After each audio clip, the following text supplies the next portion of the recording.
Assalamualaikum warahmatullahi wabarakatuh.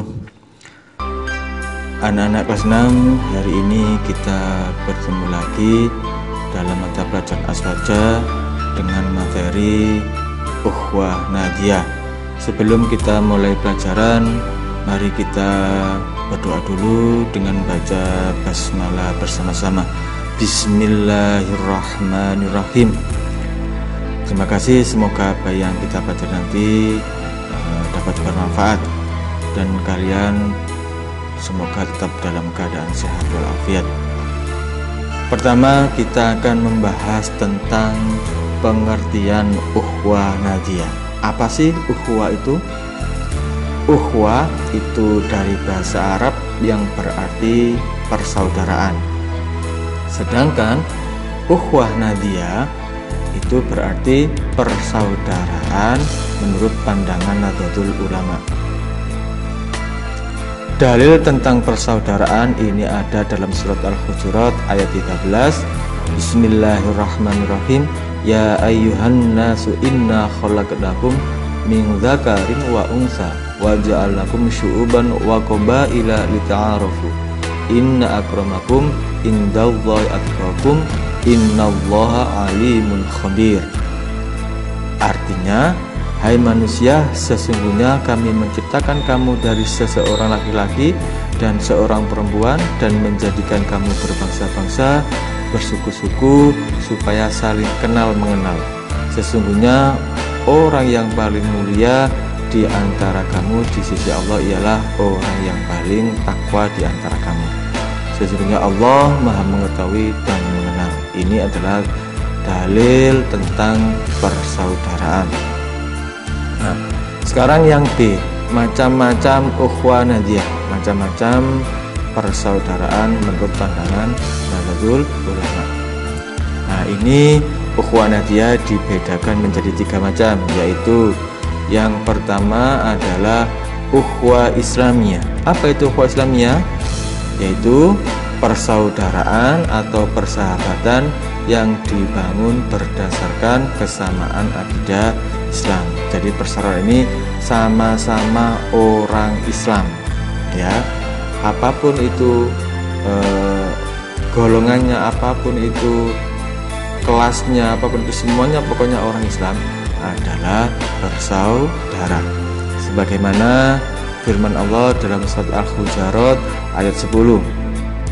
Innamal mu'minuna ikhwatun fa aslihu baina akhawaikum.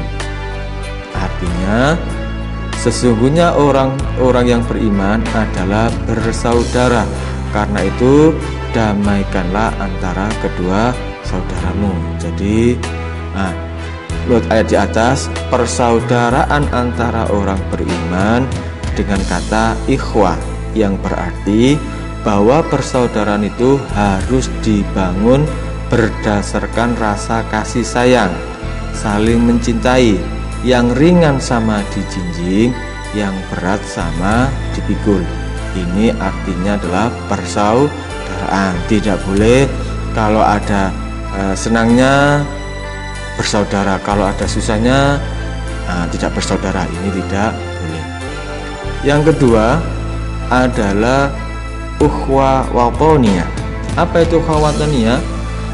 Ukhuwah watoniyah adalah persaudaraan yang dibangun berdasarkan kesamaan kebangsaan dan cita-cita membangun satu negara. Nah, yang mana tujuannya ukhuwah watoniyah ini agar terbina persaudaraan dan kesatuan di antara anggota masyarakat tanpa melihat perbedaan ras, suku, agama, bangsa, bahasa, adat istiadat, dan kepentingan golongan. Nah, ukhuwah watoniyah ini dapat terwujud dengan adanya saling berhubungan secara harmonis, saling menghormati, dan saling menghargai dalam kehidupan sehari-hari. Kita tidak boleh memaksakan kehendak atau pendapat kepada orang lain atau kelompok lain. Dan kita tidak boleh merasa benar atau menang sendiri. Bila semua ini kita wujudkan, maka kehidupan akan terasa nyaman, aman, dan harmonis. Jadi ukhuwah watoniyah ini tidak membedakan dia itu agamanya apa, dia itu suku apa, dia itu bahasanya apa. Tidak, semua itu adalah saudara kita, yaitu namanya ukhuwah watoniyah. Yang ketiga adalah ukhuwah basyariyah. Apa itu ukhuwah basyariyah? Ukhuwah basyariyah adalah persaudaraan yang dibangun berdasarkan rasa kemanusiaan. Dalam hal ini dapat dipahami bahwa manusia di dunia ini pada dasarnya bersaudara, ya, karena asal mula manusia ini adalah dari Nabi Adam dan Ibu Hawa, dari dua orang ini, dari Mbah Adam atau kakek Adam dan nenek Hawa, ya.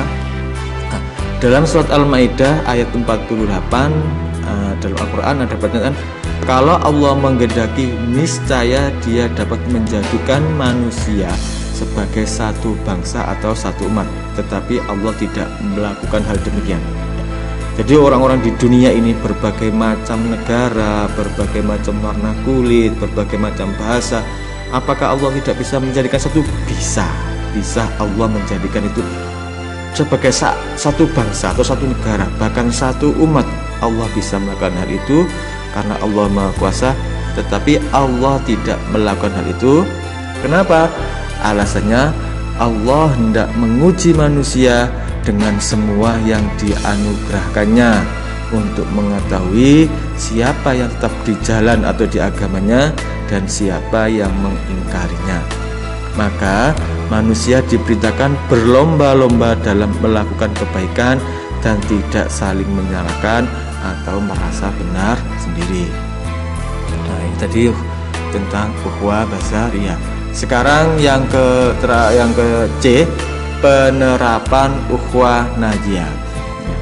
Tujuan ukhuwah nadiyah ini untuk membangun tata hubungan antar manusia yang saling membutuhkan dan saling mendukung dalam rangka menciptakan perdamaian di muka bumi ini.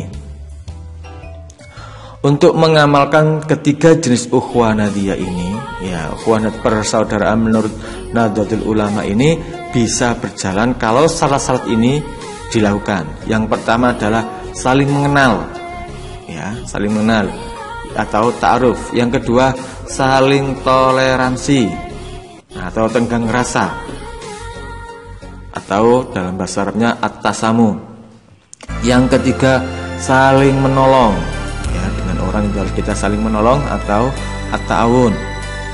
Yang keempat, saling mendukung at-tadhamun. Yang kelima, saling menyayangi atau at-tarahum, ya, sama-sama manusia harus saling menyayangi. Dan ada hal-hal yang harus kita hindari untuk membentuk ukhuwah nadiyah. Yang pertama yang harus kita hindari adalah saling menghina atau asyukriyah. Ini nggak boleh, ya, saling menghina. Yang kedua, saling mencela atau al-lamzu. Yang ketiga, berburuk sangka atau suudzon. Yang keempat, suka mencemarkan nama baik, ghibah, atau bahasanya di sini adalah ngerasani, ya, itu tidak boleh. Yang keempat, suka curiga yang berlebihan atau tajasus. Yang keenam, sikap mengintai kejelekan atau tahasus, ya, mencari kejelekan orang lain, ini tidak boleh. Yang ketujuh adalah sikap congkak atau sombong atau takabur, itu merasa lebih dari orang lain, itu namanya congkak atau takabur. Jadi kalau 7 hal ini dihindari, maka insya Allah ukhuwah nadiyah atau persaudaraan di antara kita semua akan bisa tercipta. Oke anak-anak, pembelajaran ukhuwah nadiyah sampai di sini dulu. Semoga apa yang kita pelajari hari ini dapat bermanfaat.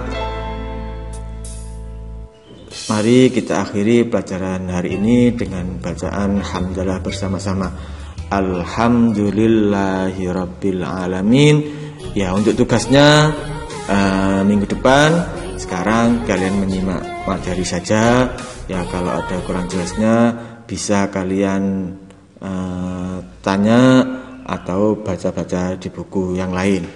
Akhir kalam, wassalamualaikum warahmatullahi wabarakatuh.